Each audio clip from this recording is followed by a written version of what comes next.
Relevant experience ఉంది. అంటే ఇక్కడ ఎలా అంటే ఎక్స్పీరియన్స్ పెట్టుకొని ఒక క్యాండిడేట్ వెళ్ళాడు. వెళ్ళి 3 ఇయర్స్ జాబ్ చేసిన తర్వాత ఇప్పుడు దాని మీద కాల్స్ లేవు అని చెప్పి కంపెనీ మారాలనుకుంటున్నాడు. ఈ సినారియోలో ఇప్పుడు ఎలా ఏం చేయాలి అనే దాని గురించి ఒక 6 నెలల నుంచి ఒక కోర్స్ నేర్చుకొని ట్రై చేస్తూ ఉన్నాడు. అప్పటికి ఇంకా కాల్స్ రావట్లేదు. వీళ్ళు కంపెనీ మారాలి అంటే లేకపోతే కోర్స్ వేరేది షిఫ్ట్ అవ్వాలా, వేరేది ఏదైనా స్విచ్ అయ్యి నేర్చుకుంటే బెటర్ ఉంటుందా? ఇలాంటి సజెషన్స్ అనేవి చాలా ఫ్రీక్వెంట్ గా నాకు రీసెంట్ డేస్ లో వస్తూ ఉన్నాయి. ఎస్పెషల్లీ కంపెనీలో వర్క్ చేసి అంటే ఎగ్జాంపుల్ ఒరాకిల్ ఫ్యూజన్ మీద 2 ఇయర్స్ అంటే ముందు 3 ఇయర్స్ ఎక్స్పీరియన్స్ పెట్టి వెళ్ళారు. తర్వాత 2 ఇయర్స్ జెన్యున్ ఎక్స్పీరియన్స్ వర్క్ చేశారు. ప్రాజెక్ట్ అయిపోయింది కాబట్టి కంపెనీ వేరే జాబ్ చూసుకోమన్నట్టుగా ఇండైరెక్ట్ గా హింట్ ఇచ్చేసరికి సరే ఇప్పుడు ఏం చేయాలి అని బయట నౌకరీలో కానీ డిఫరెంట్ అన్ని జాబ్ పోర్టల్స్ లో తన ప్రొఫైల్ అనేది పెట్టాడు. సో ప్రొఫైల్ పెట్టిన తర్వాత అంటే వెతుకుతా ఉంటే ట్రై చేస్తా ఉంటే కాల్స్ అనేవి రావట్లేదు. 1 మంత్ అయిపోయింది, 2 మంత్స్ అయిపోయింది, 3 మంత్స్ అయిపోయింది, 4 మంత్స్ అయిపోయింది. Still calls are not there. Is not getting enough calls to crack the interview. అంటే మళ్ళీ ఇంకొక జాబ్ తెచ్చుకోవడానికి కావాల్సిన కాల్స్ అనేవి రావట్లేదు. సో ఇప్పుడు ఏం చేయాలి? నేను ఇమీడియట్ గా అంటే ఇంకో కోర్స్ నేర్చుకొని ఆయన వచ్చా. బేసిక్ ఏంటి అంటే రెండు సినారియోస్ మనం మాట్లాడుకుందాం ఖచ్చితంగా. ఫస్ట్ 6 మంత్స్ కోర్స్ నేర్చుకున్న తర్వాత జాబ్ రాకపోతే ఏంటి పరిస్థితి, అక్కడ ఆ సినారియో నుంచి మాట్లాడుకొని ఎక్స్పీరియన్స్ పెట్టి 2 ఇయర్స్ వర్క్ చేసిన తర్వాత జాబ్ స్విచ్ అవ్వడానికి ప్రాబ్లం అయితే అక్కడ ఏంటి పరిస్థితి, రెండింటి గురించి మనం మాట్లాడుకుందాము.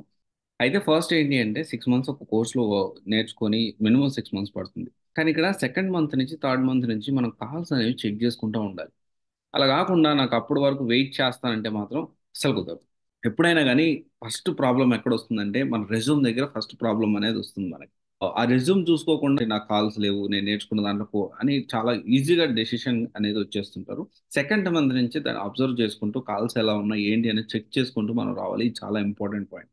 అండ్ తర్వాత వచ్చేసి ఇలా చెక్ చేసుకుంటూ రెజ్యూమ్ అప్పటికి రాకపోతే ఒక ఎక్స్పర్ట్ సజెషన్ తీసుకోండి, తెలిసిన వాళ్ళని అడగండి, సీనియర్స్ని అడిగి మన డెసిషన్ తీసుకోండి.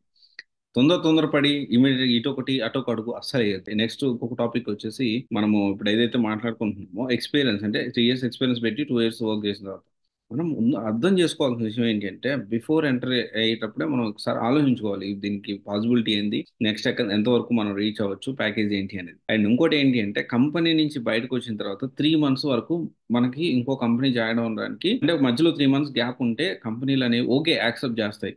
కానీ if it is more than 3 months definitely companies అనేవి యాక్సెప్ట్ చేయవు. దీనికి ఆల్టర్నేట్ ఆప్షన్ అనేది ఖచ్చితంగా ఎత్తుక్కోవాలి.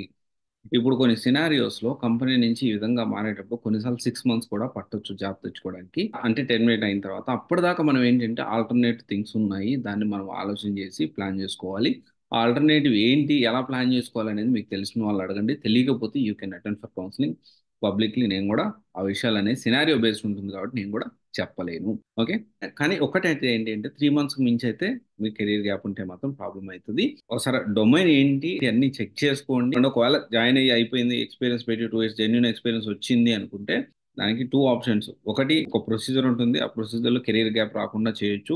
ఆ ప్రాసెస్ లో మీరు జాబ్ సెట్ చేసుకోవచ్చు. లేకపోతే ఇంకొక కోర్సు బెటర్ కోర్స్ ఏదైనా ప్లాన్ చేసుకొని ఆ ప్రొసీజర్ లో కూడా మనం వెళ్ళొచ్చు. కెరీర్ గ్యాప్ రాకుండా కూడా మనం ప్లాన్ చేసుకోవచ్చు.